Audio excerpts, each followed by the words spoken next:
എന്തെങ്കിലുമൊക്കെ നഷ്ടപ്പെടുമ്പോഴാണ് നമ്മൾ അതിനെ കെയർ ചെയ്യുന്നതിനെ പറ്റി ചിന്തിക്കുന്നത് അല്ലേ. തീർച്ചയായിട്ടും എനിക്ക് ഒരുപാട് ആക്നീസ്, പിമ്പിൾസിന്റെ ഒരു എന്താ പറയുക കൂടാരം തന്നെയായിരുന്നു എൻ്റെ ഫേസ് എന്ന് പറയുന്നത്. ഇത്രയധികം പിമ്പിൾസ് എൻ്റെ സ്കിന്നിൽ എന്തുകൊണ്ടാണ് വരുന്നതെന്ന് പിന്നീടാണ് മനസ്സിലായത്. എൻ്റെ ഗട്ട് ഹെൽത്തിന് നല്ല ഇഷ്യൂസ് ഉണ്ടായിരുന്നു.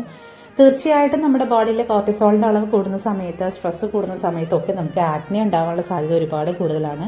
ഹോർമോൺ ഇംബാലൻസ് ഉണ്ടാകുന്ന സമയത്തും നമുക്ക് ആക്നെ ഷൂട്ട് ഔട്ട് ചെയ്യാനുള്ള സാധ്യത 100%. അപ്പോൾ നമ്മളുടെ ബയോട്ടിൻ പൗഡർ ഞാൻ യൂസ് ചെയ്ത് തുടങ്ങിയത് എങ്ങനെയാണ്, അത് എങ്ങനെയാണ് ഉണ്ടാക്കുന്നതെന്നൊക്കെ നമ്മുടെ സ്റ്റുഡിയോസ് വേൾഡ് എന്ന യൂട്യൂബ് ചാനൽ ഞാൻ അപ്ലോഡ് ചെയ്തിരുന്നു. അതിനുശേഷം ഡെയിലി ഞാൻ 2 സ്പൂൺ വെച്ചിട്ട് രാവിലെയും വൈകുന്നേരം ഇത് എങ്ങനെയാണ് കുറുക്കി കഴിക്കുന്നതെന്നും വീഡിയോ പോസ്റ്റ് ചെയ്തിട്ടുണ്ടായിരുന്നു. ഒത്തിരി കസ്റ്റമേഴ്സാണ് നമുക്കിപ്പോൾ നമ്മുടെ നാട്ടിൽ നിന്നും പുറത്തു നിന്നും, അതായത് വിദേശങ്ങളിലേക്ക് നമ്മുടെ ബയോട്ടിൻ പൗഡർ കയറ്റി അയക്കുന്നത് കേട്ടോ. ഒരുപാട് സന്തോഷമുണ്ട്.